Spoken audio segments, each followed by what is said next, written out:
அஸ்ஸலாமுஅலைக்கும் வரஹ்மத்துல்லாஹி வபரகாத்துஹு. தாருவிக்க மாணவர் முகமது ஹம்சா. கதை செல்லும் நேரம். ஒரு ஊரு பெரிய காடு வந்துச்சாம். அந்த காட்டுல ஒரு நாளி வாழ்ந்து வந்துச்சாம். நாளி வாழ்ந்து வந்தோடு அது பசியா நடந்து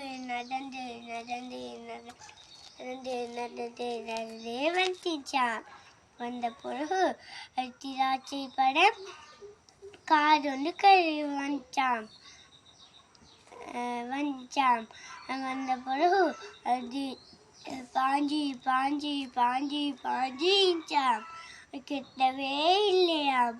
அதுக்கு பிறகு யோசிச்சாம். யோசிச்ச பிறகு அதுக்கு யோசனை தோற்றினான அப்படி அங்க போயிட்டு மரக்கொட்டி எடுத்து வந்து வச்சு ஏறி